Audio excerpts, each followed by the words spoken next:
Merhaba arkadaşlar, kanalıma hoş geldiniz. Bu videomda çok güzel bir örgü sepet modeli göstermek istiyorum sizlere. Yapılışı oldukça kolay. Hemen yapılışına geçelim isterseniz.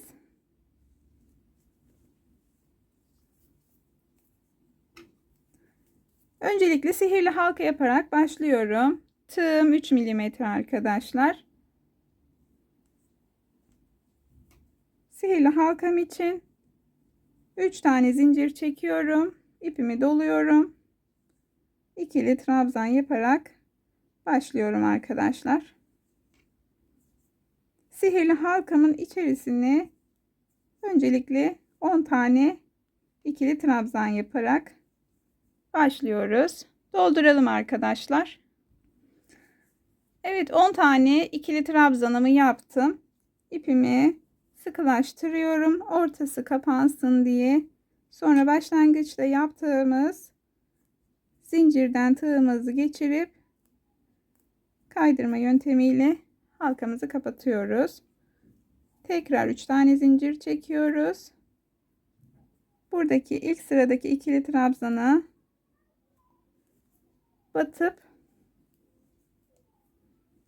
ikili trabzan yapıyoruz. Aynı göze tekrar batıyoruz.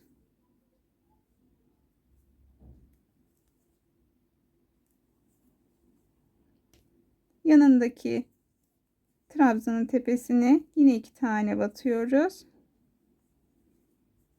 Bu şekilde arkadaşlar bu sırayı her trabzanın tepesine 2'şer tane trabzan yaparak bu sırayı da bu şekilde tamamlıyoruz.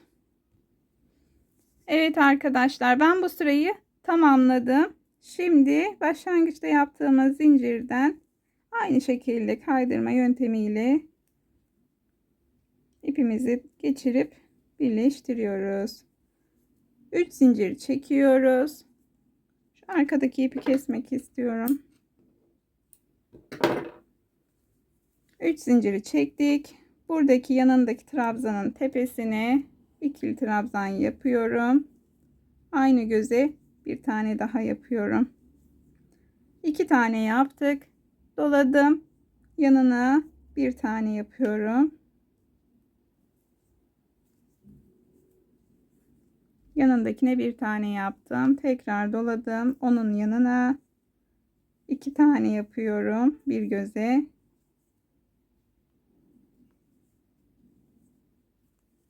Tekrar doladım. Onun yanındakine tek yapıyorum arkadaşlar.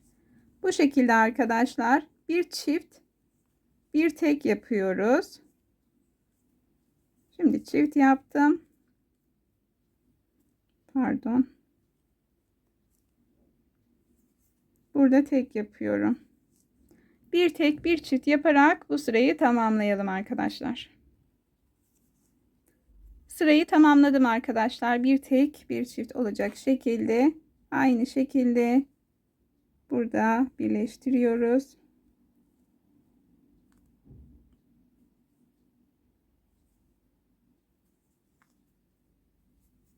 Üç zincir çekiyoruz. Doladım. İlk trabzanın tepesine batıyorum. Tekrar aynı göze 2 tane yapıyorum.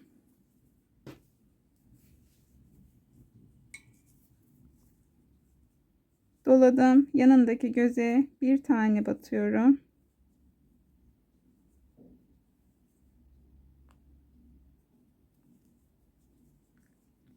Onun yanına bir tane daha. Burada bir çift, iki tek yaptık arkadaşlar. Tekrar bir çift yapıyoruz.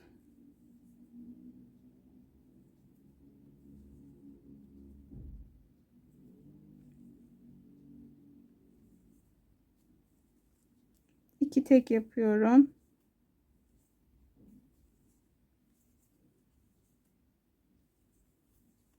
Doladım. Tekrar bir çift yapıyorum. Sonra iki tek yaparak iki tek bir çift yaparak devam edeceğiz arkadaşlar. Buraya iki bir çift yaptım. Yanına 2 tek yapacağım. Yanına bir çift yapacağım. Bu şekilde de bu sırayı tamamlayacağız. Sıranın sonuna geldim arkadaşlar. Burada da yine birleştiriyorum. Ve 3 zincir çekiyorum. Bir sonraki sıraya çıkıyorum. Doladım. İlk trabzana batıyorum. 2 tane.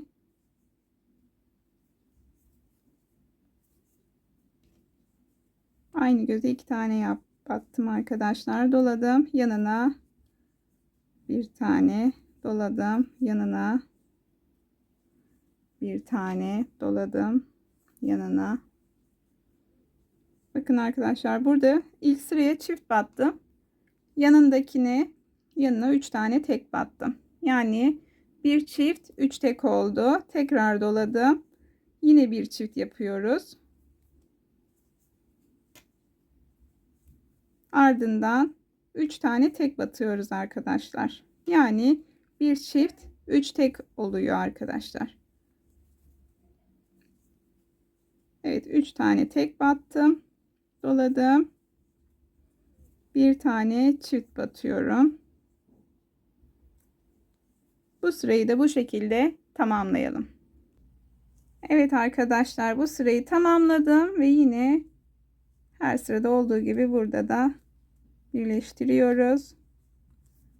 3 zincir çekiyoruz. Evet arkadaşlar, şu ana kadar neler yaptığımızı hatırlamamız gerekirse öncelikle ilk sıraya 10 tane ikili trabzan yaptık. Onun üzerine her trabzanın tepesine çift battık. Onun üstüne bir tek bir çift battık. Onun üstüne 2 tek bir çift ve son olarak da 3 tek bir çift olacak şekilde bu sırayı alt tabanımızı oluşturduk. Ben şöyle minik bir sepet yapmak istiyorum. Hem sizlere örnek olsun hem videom çok uzun sürmesin diye minik bir sepet yapacağım. Eğer siz daha çok büyütmek isterseniz bu sırayı örneğin 3 tek bir çiftten sonra 4 tek bir çift yapabilirsiniz. Sonraki sıraya 5 tek bir çift yapabilirsiniz. Bu şekilde gitgide büyütebilirsiniz sırayı arkadaşlar, alt tabanımızı. Bu sıra benim için yeterli. Evet, başlangıçta yine 3 tane zincir çektim, doladım. Bu kez trabzanlarımızın arka lobundan alıyoruz ilmeğimizi. Bu şekilde arka lobdan tek ilmeğini aldık. Trabzan yaptık. Bu şekilde, pardon arkadaşlar, burada ben tığımı değiştirmek istiyorum. Biraz daha sıkı olmasını istiyorum. 2 numara tığa geçtim arkadaşlar. 2,1 milimetre. Bu sırayı yanlara gelecek kısmı yapıyoruz şu anda. Arka lobdan alıyoruz. Her trabzanın tepesine bir tane tek tek alıyoruz. Biraz daha sıkı durması benim daha çok hoşuma gidiyor.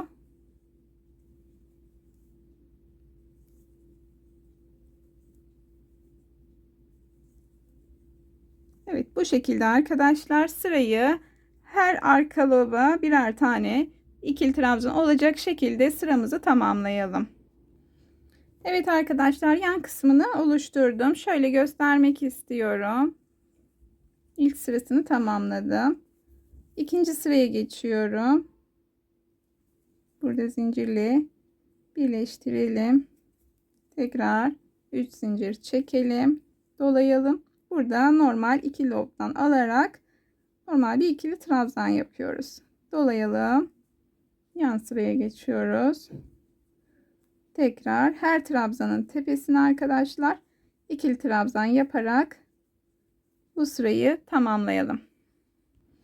Evet arkadaşlar, şöyle bakın, 2 sırayı da tamamladım. Şunu söylemek istiyorum. Bu sırayı bu şekilde istediğiniz kadar uzatabilirsiniz. Ben burada kesmek istiyorum. Alçak bir sepet yapmak istiyorum. Biraz daha 3 sıra 4 sıra olarak da devam edebilirsiniz siz. Ben burada kesiyorum. Modeline geçeceğim şimdi. Yeşil ipimi alıyorum. Yaprak kısmını oluşturacağım. Böyle yamuk durduğuna bakmayın. O düzelecek arkadaşlar. Bir tane zinciri çektim. Şimdi burada şu aradan tığımı geçiriyorum. Burada çektiğim zincirin ilmeğinden tığımı alıyorum. Burada sabitliyorum arkadaşlar. İpleri de böyle tutalım. Arada yürüteceğiz. Şöyle bağlayalım.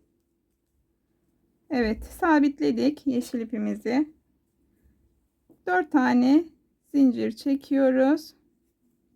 Doluyoruz ve aynı göze batıp bir tane ikili trabzan yapıyoruz.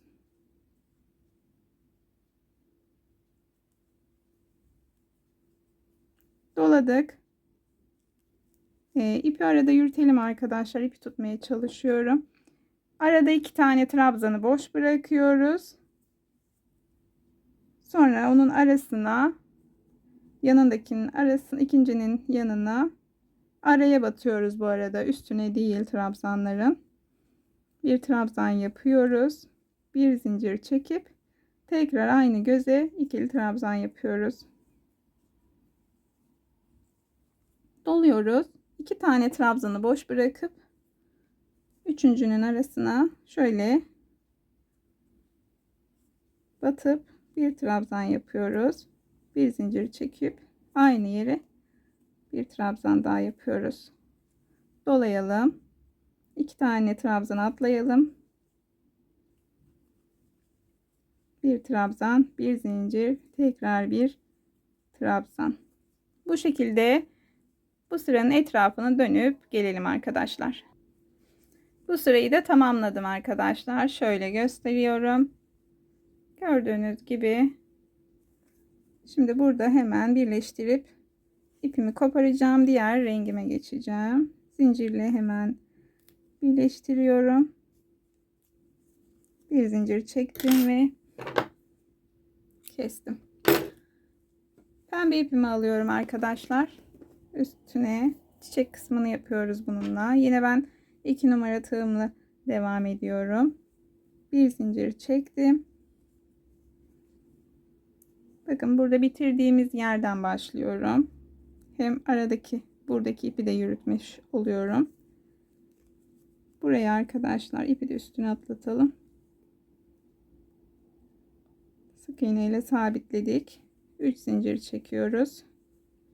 Doladım. Buraya 4 tane ikili trabzan yapacağım.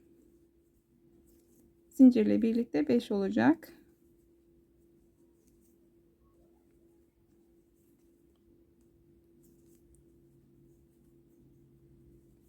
Evet.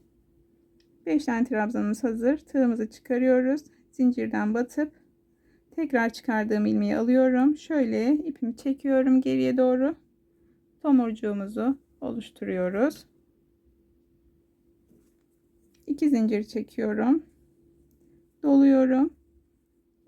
Yan tarafa geçiyorum. Buradaki boşluktan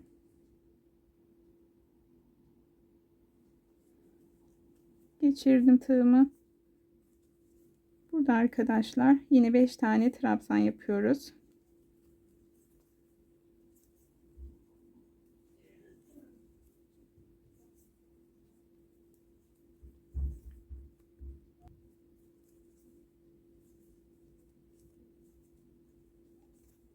Evet, 5 tane trabzanı yaptım.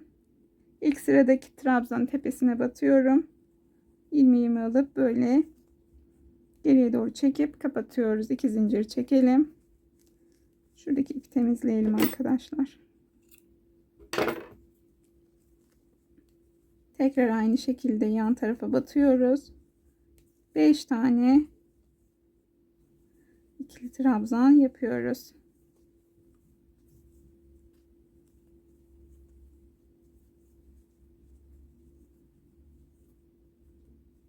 Evet, tekrar tığımızı çıkaralım.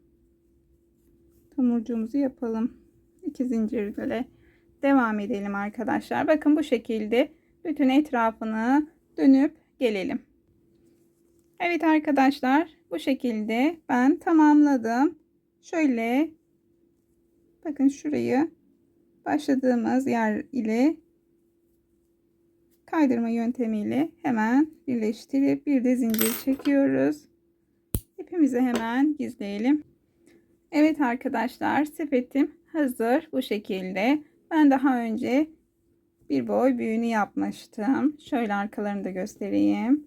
Bu şekilde nerelerde kullanabilirsiniz? Şöyle mesela çocuk odalarınızda tokaları koyabilirsiniz çocuklarınızın. Örneğin toparlayıcı olarak parfüm koyabilirsiniz. Yani birçok amaçlı kullanabileceğiniz, isterseniz daha büyüğünü yapabilirsiniz. Bu şekilde arkadaşlar, videomun sonuna geldim. Buraya kadar izlediğiniz için hepinize çok teşekkür ediyorum. Videomu beğenip kanalıma abone olursanız sevinirim. Hoşça kalın.